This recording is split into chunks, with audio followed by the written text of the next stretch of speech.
Take a seat. The Resident Evil franchise is celebrating its 25th anniversary this year, and what better way to do that than with the release of its 8th instalment? The last 3 games have been very well received after Resident Evil 6 was panned by fans and critics alike. The overall franchise also has 2 movies in the works, 1 live action and 1 CGI, that should also release later this year, along with the upcoming Netflix series at some point in the future. So, no pressure to continue the winning streak Resident Evil has been enjoying. Set 3 years after the events at the Baker residence in Resident Evil 7 Biohazard, Ethan and Mia have been relocated to Europe with Chris Redfield's help. This is also the first time since Resident Evil 4 that the mainline series has been set in Europe. Before even reaching the start menu, the game provides you with an overview of the events of 7. But if possible, I would recommend playing that game before starting this one, as 8 is a continuation of Ethan's story. During those 3 years, Ethan has received military training, which sets us up nicely for an action-packed experience we expect from the franchise. Ethan and Mia have also welcomed their baby daughter Rose, who we're introduced to through Ethan's eyes as he carries her up to her crib. This is all suspiciously wholesome. We're even treated to a somewhat grim fairy tale that Mia reads to Rose, that is beautifully brought to life in a Tim Burton-style animation. This happy family scene doesn't last long though, as Chris Redfield bursts in and takes baby Rose. Next thing we know, Ethan is waking up in a wintry woodland in almost pitch black darkness, and Rose is nowhere to be found. Exploring through the woods at night during the opening segment builds a sense of dread and foreboding that sets the tone for a more horror-orientated game. Ethan's field of view isn't exactly great either, and with the headset on, you can hear movement all around you. Once reaching the village, Ethan begins his mission to find and rescue his daughter. The castle and the village that we're introduced to during the demos are just the tip of the proverbial iceberg. I cannot emphasise enough just how much more Village has to offer. Without going into plot details, there are additional areas to explore, including a swamp and a more industrial setting. This place is messed up. I've got to get upstairs. While Resident Evil 7 is mostly contained within the Baker's residence, Village offers a much wider world to explore, which I loved. Each area of the game is distinct in both its style with regards to the foes you encounter and the overall aesthetic. You can see this showcased even in the demos. The village almost has an American Gothic feel, with the castle looming in the distance and the cold and muted colour palette. In contrast to this, the castle interior is filled with warm, rich colours, and the shadows really show off the excellent use of ray tracing to enhance the lighting. Don't spend too long being mesmerised by the home of Lady Dimitrescu though. In this action-orientated section, you'll bump into her occasionally, which I'm sure nobody will particularly mind. Oh, be careful what you wish for, Ethan Winters. Village also builds upon some of the flaws present within the previous game. While the Bakers themselves proved challenging and varied, the common enemies had no real variety to them at all. Each area surrounding the village has its own unique foes, as we've seen already with both vampires and werewolves now apparently being part of the franchise. These are just a taster of what is to come throughout the game. Upon initial impressions, it might seem that the game is jumping the shark just a little bit here, but it is worth sticking with. As a direct sequel to Biohazard, the plot lines that are introduced there are expanded upon here. Unlike Biohazard though, Village also ties in closer to the lore of Resident Evil.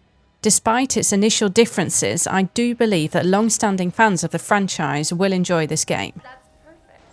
So, is this a survival horror game or an action game? The answer is a little bit of both. There are prolonged periods of pure horror that terrified even this seasoned horror gamer.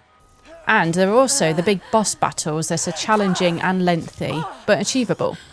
This accurately captures the true essence of the Resident Evil franchise and, in my opinion, ensures that the game remains faithful to its roots.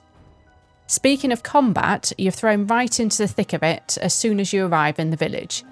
This was actually a welcome break after a period of being suitably spooked and having my nerves shredded as I made my way through the woods. With regards to the weapons, the same formula is followed as with previous instalments, whereby you'll unlock more weapons and find more upgrades as you progress through the story. The selection of weapons is impressive, and I had an interesting time basically playing Tetris trying to fit everything into my inventory. Solving puzzles and unlocking rooms isn't the only way to obtain weapons and upgrades though. We're reintroduced to a merchant for the purchasing of weapons, upgrades and ammo, as last seen within Resident Evil 4. Although, he does seem to have piled on a few pounds since then. Items found within the game can be traded for currency, which can then be used to purchase items. Some items can also be combined to create more valuable items, which can then be traded at an even higher price. Although currency is plentiful throughout the game, upgrades become progressively more expensive, so you do need to think carefully about what to purchase. Also available are upgrades to Ethan himself, such as increasing his maximum health. Simply supply the ingredients and ask the merchant to cook you a delicious local dish. As with previous instalments, the level design in each area is ingenious, particularly the interiors. The game does not let you get into certain parts before you're ready, and there's puzzles to solve and keys to find. The puzzles for me are also a signature part of the franchise, and as always, Capcom really delivered here. Despite maps like the castle being huge, it's designed so well that it's still easy to navigate. I really enjoyed how you would start out in just a small part of the map and unlock more and more as you progress through the story, particularly when a path or corridor leads you right back to where you started out. Also present are the various collectibles scattered throughout the map, which will keep any of the completionists out there busy for at least an extra hour or so. The adaptive triggers did take a little bit of getting used to for me, but it is used extremely well and gives the gameplay an instant edge over PC in terms of immersion. Different tension is used when using different items, and it isn't constant either. For example, if you're firing the shotgun, the trigger feels quite stiff until you fire it, but if you pull the trigger again whilst reloading, it feels totally loose with no resistance. I found this to be an excellent yet subtle use of the adaptive triggers, especially when you're frantically trying to shoot in a panic. You also have the option to use auto-aim, which works well most of the time, but unfortunately, I did find it had a habit of snapping to the knees of enemies.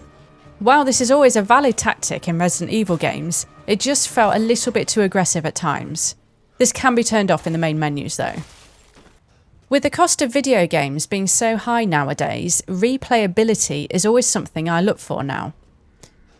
As well as the main story, Capcom have reintroduced an additional game mode called the Mercenaries, which was present in Resident Evil 3 Nemesis, 4, 5 and 6.